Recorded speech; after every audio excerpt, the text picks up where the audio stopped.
about the learning and development in human resource development. So learning is the process by which a person acquires and develops new knowledge, skills, capabilities, and attitudes. So there are 4 types of learning identified. So first is the instrumental learning. So learning how to do the job better once the basic standard of performance has been attained, helped by learning on the job. So for cognitive learning, outcomes based on the enhancement of knowledge and understanding. As for affective learning, is outcomes based on the development of attitudes or feelings rather than knowledge. And lastly is the self-reflective learning, that means developing new patterns of understanding, thinking, and behaving, and therefore creating new knowledge. So the aim of this learning is to learn about the policies and programs of an organization that's to provide the skilled, knowledgeable, and competent people required to meet its present and future needs. To achieve this aim, it is necessary to ensure that learners are ready to learn, understand what they need to know, and be able to do and are able to take responsibility for their learning by making good use of the learning resources available, including the support and guidance of their line managers. So for the philosophy of learning was expressed by Sloman of 2003 as follows. First is the interventions and activities that are intended to improve knowledge and skills will increasingly focus on the learner. Emphasis will shift to the individual learner, and he or she will be encouraged to take more responsibility for his or her learning. Efforts will be made to develop a climate that supports effective and appropriate learning. Such interventions and activities will form part of an integrated approach to creating competitive advantage through people in the organization. As for learning and development, learning is a continuous process that not only enhances existing capabilities but also leads to the development of the skills, knowledge, and attitudes that will prepare people for enlarged or higher level responsibilities in the future. So there are conditions for effective learning. First is the motivation to learn. So individuals must be motivated to learn. So they should be aware that their present level of knowledge, skill, or competence for their existing attitude or behavior need to be developed or improved if they are to perform their work to their own and to others' satisfaction. Another is the self-directed learning. The self-directed or self-managed learning involves encouraging individuals to take responsibility for their own learning needs, either to improve performance in their present job or to develop their potential and satisfy their career aspirations. Self-directed learning is based on the principle that people learn and retain more if they find things out for themselves.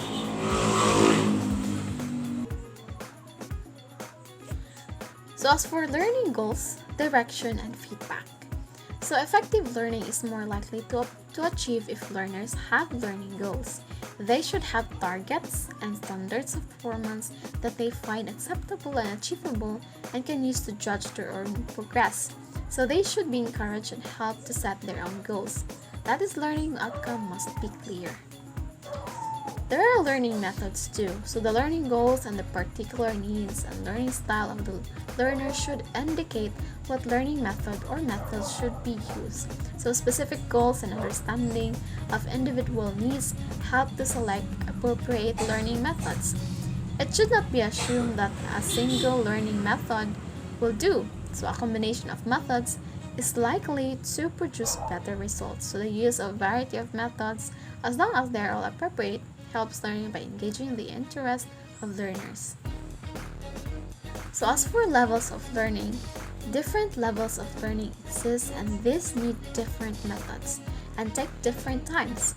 So at the simplest level, learning requires direct physical responses, memorization, and basic conditioning. So at a higher level, learning involves adapting existing knowledge or skill to a new task or environment.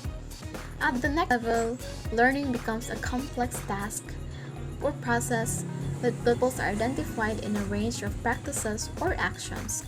or when a series of isolated tasks have to be integrated, or when the process is about to developing interpersonal skills. So the blended learning comes from the spectrum of learning from informal to formal. From informal learning, so we have learned that informal learning is experiential learning. So most learning does not take place in formal training programs. People can learn 70% of what they know about their job informally, through processes not structured or sponsored by the organization. So the advantage of informal learning are that learning efforts are relevant and focus on the immediate environment. The understanding can be achieved in incremental steps rather than in digestible chunks. So learners define how they will gain the knowledge they need. For formal learning is more packaged. Learners readily put their learning into practice. So the disadvantages are that it may be left to chance. Some people will benefit, some won't. So it can be unplanned and unsystematic, which means that it will not necessarily satisfy individual or organizational learning needs. So learners may simply pick up bad habits from this kind of informal learning. So as for workplace learning, so informal learning occurs in the workplace and explained by Stern and Summerland. So this takes three forms. First form is the workshop as a site for learning. Second form is the workplace as a learning environment. And lastly is learning and working are inextricably mixed.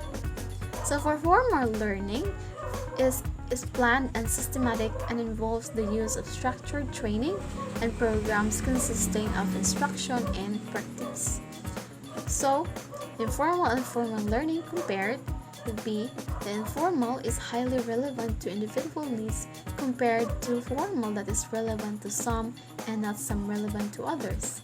Another one is learners, and informal learning can be according to need. And formal learning will be all learners learn the same thing. From formal learning, it may be small gap between current and target knowledge. The learner decides how learning will occur, and immediately applicability of just-in-time learning, and learning readily transferable, and learning is secure in work setting. So for formal learning, it may be variable gaps between current and target knowledge. The trainer decides how learning will occur, and there are also variable times that are often distant, and problems may occur in transferring learning to the workplace, and it often occurs in non-working setting. So learning programs includes making the most of learning opportunities, identifying and meeting learning needs, learning contract, and the coaching for Grow model, which stands for G's for the goal for coaching, R's for the reality check, O for option generation, and W for wrapping up. So it includes also in mentoring and blended learning. As for development, it is an unfolding process that enables people to progress from a present state of understanding and capability to a future state in which higher level skills, knowledge, and competencies are required. So there are also personal development planning. First is we have to analyze the current situation and develop the needs. Next is to set goals. And then after setting the goal is to prepare action plan. And lastly is to implement those plans. So we have the impact of development. So in 10%, it includes the training, the workshops, and the e-learning. So it means the transfer of learning and development of learning culture. The 20% development impact is from the leadership and from co-workers. So it stems from the feedback, coaching, and mentoring. The last but not the least is the 70% impact, which comes from in development in role. So it either comes from workplace learning, projects, stretch assignments, role enlargement, and job change. So this all in all respectively results in the training-based, relationship-based, and experience-based. As for the training, It is used for systematic and planned instruction activities to promote learning. The approach can be summarized in the phrase learner-based training. So it includes the justification for training, the transferring training, systematic training, and the just-in-time training. So types of training includes when training program or events can be concerned with any of the following. It's either from the manual skills, IT skills, team leader or supervisory training, management training, interpersonal skills or leadership, team building, group dynamics, or neuro-linguistic programming. So personal skills, assertiveness coaching, communication, and time management. Other training is in organizational procedures or practices, like for example the induction, health and safety, performance management, equal opportunity, or managing diversity policy and practice. So what are the effects or effective training practices? So first is through instruction, case study, group exercises, or lecture, role-playing, discussion, or simulation.